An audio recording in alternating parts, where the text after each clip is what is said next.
ఇక్కడేముందంటే, నా దృష్టికి ఘోరమా లేచి నినియా మహాపట్నమునకు పోయి దానికి దుర్గతి కలుగునని ప్రకటించుము. యోనాను దేవుడు ఒక మాట చెప్పాడు.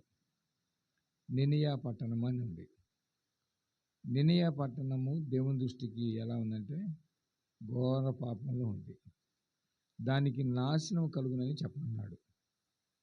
దానికి నాశనం కలుగును, దుర్గతి కలుగునని చెప్పమన్నప్పుడు, అయితే యెహోవా సన్నిధిలో నుండి తర్కీషుకు పట్టణమునకు పారిపోవాలని యోనా ఎప్పేకు పోయి తర్కీషునకు పోవు ఒక ఓడను చూసి ప్రయాణికిచ్చి యెహోవా సన్నిధిలో నిలవగా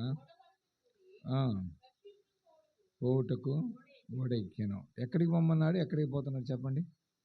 నిన్నయే పట్టణానికి వెళ్ళి ఆ ప్రజలకు చెప్పు అన్నాడు. ఏమని?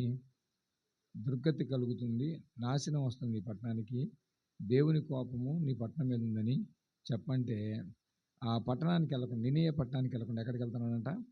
తర్కీష్కి వెళ్తున్నాడు. అంటే దేవుని మాట లెక్క చేయనివాడు అని అర్థం. ఈరోజు చాలామంది దేవుని సన్నిధి అంటే భయం లేదు. ఏదో లేండి ఇక్కడ 2-3 అనుకుంటాము, కానీ దేవుడు ఏమన్నాడు? 2-3 ఉన్న కాడ నేను ఉంటానని చెప్పాడు.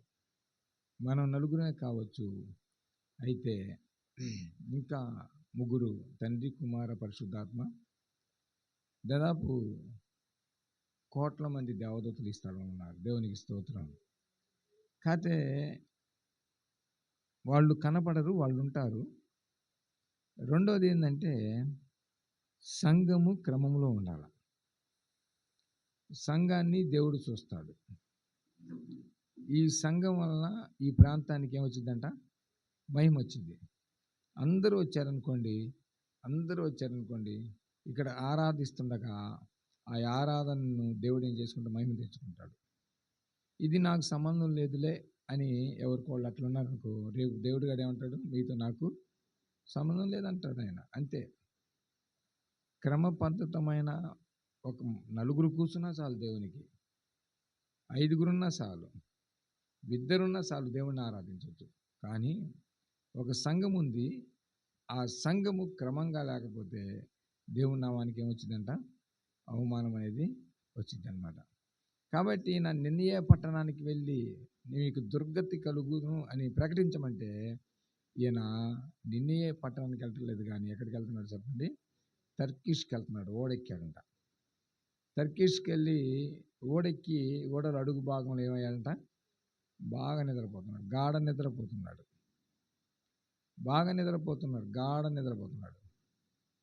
ఆ ఓడలో అడుగు భాగానికి వెళ్ళాడు.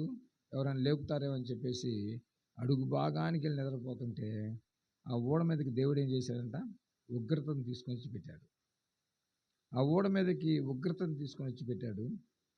ఆ ఓడ సముద్రం అల్లకల్లోలంగా ఉంది. ఆ ఓడ మునిగిపోవడానికి సిద్ధంగా ఉంది. ఆ ఓడలో ఉన్న ప్రజలు కాడ చనిపోవటానికి సిద్ధంగా ఉన్నారు. ఎవరిని బట్టి అది? ఎవరిని బట్టి జరుగుతుంది అది? యోనాని బట్టి జరుగుతుంది. అయితే ఆ ఓడ నాయకుడు అంటాడు, మనం సావుకున్నట్లుగా మీ దేవతలకు ఏం చేయాలంట? ప్రార్థించండి అంటాడు. మీ దేవతలకు ప్రార్థించండి అంటాడు ఆ ఓడ నాయకుడు. ఓడ మునగటానికి సిద్ధపడుతుంటే ఆ ఓడలో ఉన్న వస్తువులన్నీ ఏమైపోయినాయంట? ఓడలో సముద్రంలో పడేశారు. ఎందుకని? ఓడ తేలికను చేయటానికి. ఓడ తేలిక చేయటానికి ఓడలో ఉన్న సరుకులు మొత్తం పడేస్తున్నారండి. అయినా సరే ఆ సముద్రం పొంగట ఆగట్లేదు. ఆ సముద్రం అల్లకల్లోలంగా ఉంది.